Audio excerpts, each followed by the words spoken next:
The following is a production of the University of Minnesota, driven to discover.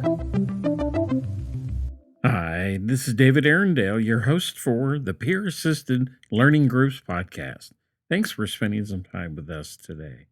In this podcast episode, we have a conversation with Emily, who's a student study group leader at Florida International University. This is part 3 of a 4-part series from FIU. We began our conversation with Emily when she described her vocational path to becoming a future school teacher as a result of her experiences as a tutor, small group study leader, and influenced by family members. She then explains how she provides support for several biology courses and a course in research methods and psychology. Emily explains why those courses are historically difficult for many first-year students. She then provides detailed examples of learning activities that she used during the study sessions. Emily completes her story by sharing how she has changed personally as a result of serving as a tutor and study session leader. Well, let's listen in on our conversation.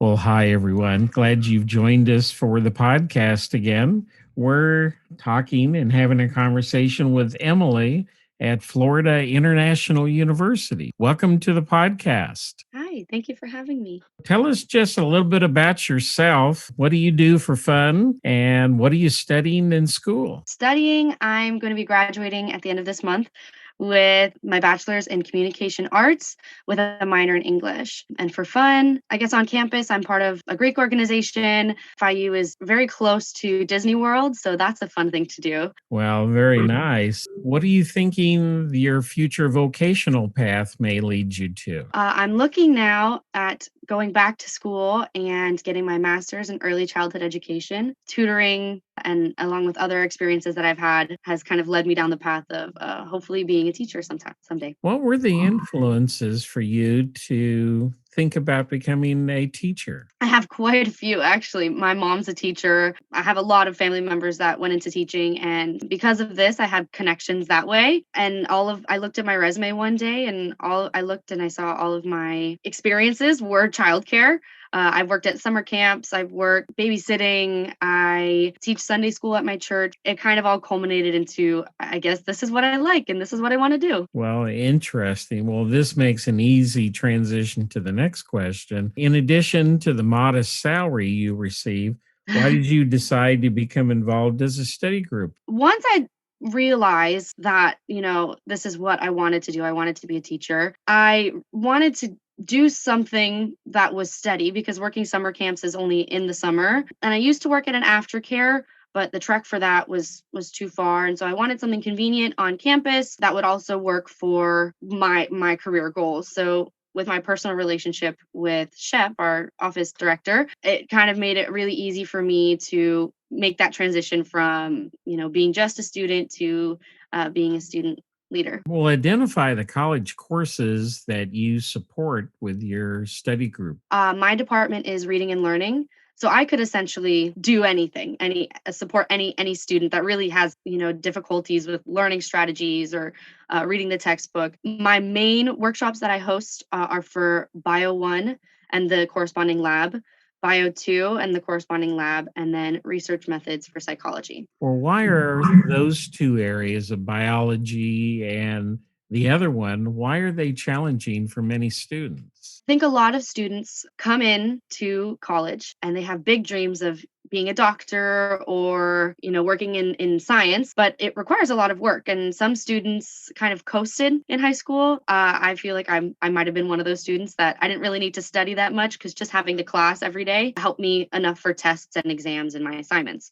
So then coming into college, they don't know how to study. It's not the same as in high school. So I think bio in specific, it's one of those introductory courses that typically freshmen take. They think I'm going to be a doctor and then they don't know how to study and their dreams kind of get dashed. So we're there to kind of prevent that from happening. And so hopefully, it does help these students and help them learn how to study and continue on in the course that they actually do want to continue on in. Well, what are a couple of your favorite activities you like to do during a session to help students learn the material? We do one for our Bio 2 workshop series. And it's in that series, we cover Bloom's taxonomy. I'm not sure if you're familiar. For the 4th level analysis and the 5th level evaluation, we do analysis. We show the students how to do concept maps. When we were in person, we'd take the whiteboard and we would, draw a concept map, and then I'd have the students get up and draw a concept map. And that's a really interactive thing I think the students enjoy. It's great to see the little gears going in their head. And then for evaluation, we have them create an evaluation of their own. So we just give them basic article. It's on the endosymbiotic theory. We give them a basic article on that theory. We say, if you want to bring your laptops, you can research more information. You have 15 minutes to write an evaluation on the endosymbiotic theory. Go. And it's great to see these students work together, create something that, is actually academic, and, you can see them working, and it sounds like a real scientist. Well, no, I think that you are helping them in so many ways. I think that another thing you said implicitly is they also have to work with the vocabulary of the discipline. Yes, that's another thing that we kind of try to discuss in the lab series. We discuss, especially in Bio 1, because it's an introductory course, okay, what can we get away with in creative writing that wouldn't be allowed in scientific writing? And we kind of go and talk about what vocabulary is used, what vocabulary is not used, and specifically writing the lab report for their course, but in general, academic writing, which I think is really helpful for them. Well, you've named off several really great activities, very interesting. Well, let's turn this around a little bit. We've been talking about what the students receive out of this interaction with you. What are you personally getting out of this experience as a tutor study group leader? In addition to a job, I get a lot of experience in the field that I want to work in. I don't necessarily want to work with college age students, but I do get experience working and leading in a classroom setting, which has actually been a lot of help for me. I remember I had to host a workshop in my personal life, and I was nervous, and I was like, why? And then the workshop started, and I was doing really well. And I was like, why am I doing so well? Like, this is going so smoothly. And then I was like, wait, I do this for my job. It's really great to, it's a really great opportunity to give me leadership skills and lead in a classroom setting, which is what I'll need for my career. You really have had a chance to try out a teaching career then. Yeah, I feel so. Well, as we finish up, I'd like for you to have the final word. And people listen to the podcast. They are study group tutors like you. They are Mhm. program managers like Shep. They're other educators.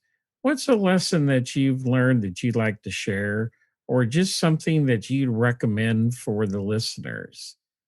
Whatever you think would be a nice way to kind of finish up our conversation. Something I think that I've learned in this experience, especially helping students study, which is kind of something that you don't think you need to be taught. I think just be open to all techniques, all strategies, because something that might have worked for you for one class might not work for another class. I found that out with a few of my classes, and I had to use some of my own strategies to kind of tweak and see what fit and what didn't, and how I could continue passing my classes.